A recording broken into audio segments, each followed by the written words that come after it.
Everyone, whether it be the rich, poor, middle class, is affected by the pandemic, and greatly so to those who are not in the reach of privilege.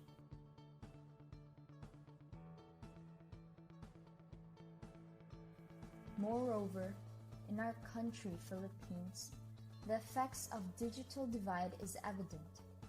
Despite being the social media capital of Southeast Asia, the entire globe even, the country ranked 103 in the 139 countries surveyed with poor internet connectivity in the year 2019. Furthermore, according to experts, effects are severely seen in the gaping digital divide in the fields of education, information and technology, and finance. In dealing with the pandemic, the mode for education now involves online learning. It comes in the variety of blended, distance, and remote learning.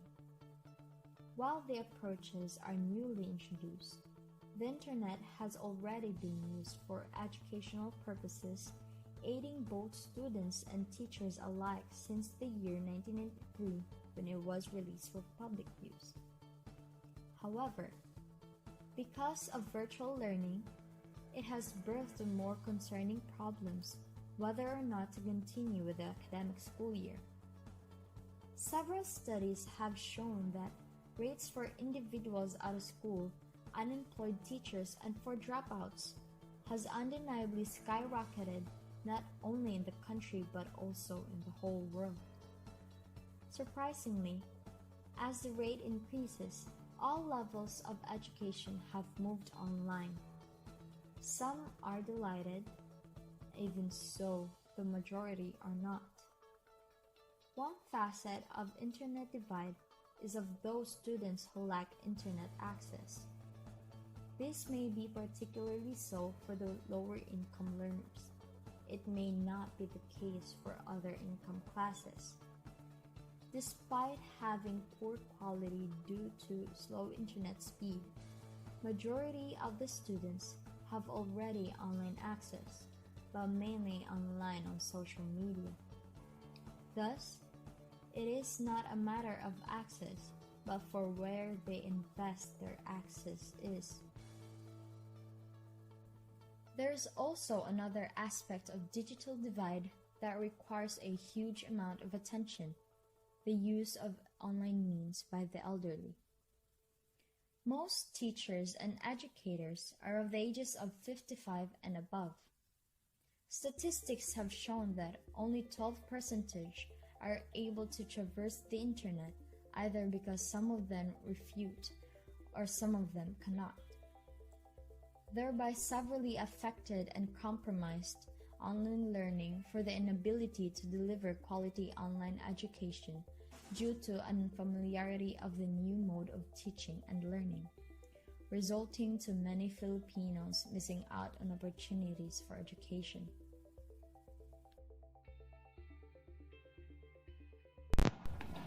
Now that we are in an increasingly technology-centered world, an imbalance in internet access is created between individuals that are less skilled and individuals that are more adept in technology. Through the help of internet, one can easily learn almost about everything, from free language lessons to free access of class modules from any universities. However, what the internet offers, the divide deprives. Hence, the right to communicate and to information is limited in a sense that technology, a helping tool to attain information, bridge new connections, deepen relationships, is available but the lower income class. Consequently, the avenue, internet, where people can have the freedom to express, make their voices heard, is greatly affected, particularly to the Filipino households with little to no access to the internet and means of communication.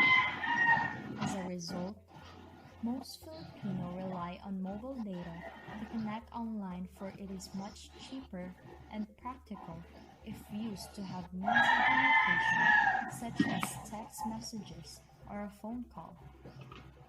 Furthermore, in the rural areas, internet connectivity is far slower and is limited compared to places where they are available.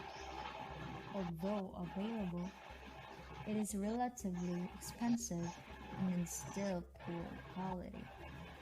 The disadvantage, therefore, gets more disadvantage because of the gap.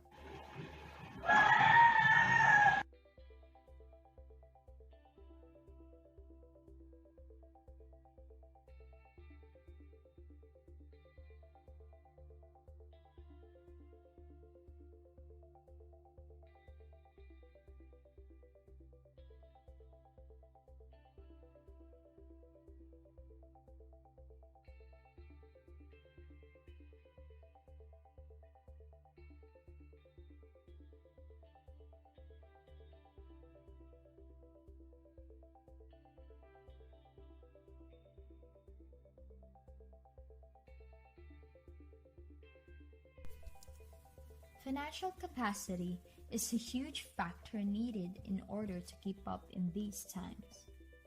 As it is great, it is difficult to grasp even more in the country, for most regions don't have an established bank. A bank is a financial institution that is essential for economic growth. Therefore, banking is not easy, in particular to the rural areas of society. But when people do banking, it implies that they are not robbed of their potential gains from credit, savings, and especially insurance. Attaining those potential gains means having to improve and to have the ability to rise up from the bottom of the socio-economic ladder. Furthermore, not many of the Filipino households hold ownership of savings bank accounts due to geographic access and economic circumstances. Thus, Bangko Sentral ng Pilipinas, o BSP, has offered financial technology to reach remote areas. However, with the lack of internet connection, one cannot enjoy the digital financial services provided that are vital to better their lives.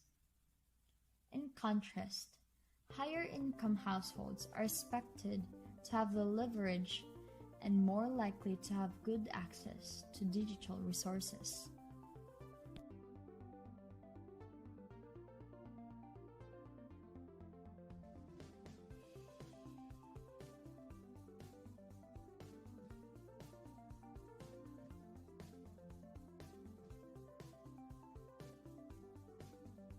The digital divide persists and is a problem despite the findings mentioned. It is a target that continues to move at an alarming rate.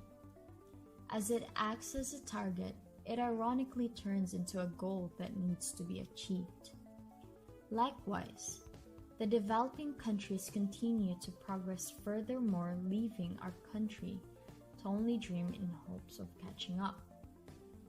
Fortunately, catching up is carefully done, as mobile phones are rising in the market and widely spread that provide affordable services and expensive access.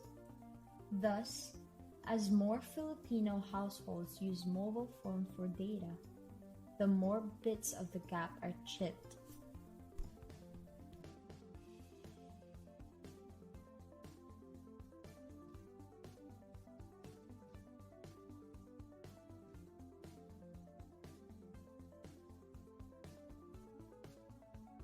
There are three stages or three types of digital divide: the economic, the usability, and the empowerment divide. While it is true that a type is a stage worse than the other, at least the country is at the first. The internet acts as an all-tool device which greatly helps an individual in basically almost about everything, unless there is a lack of internet connection.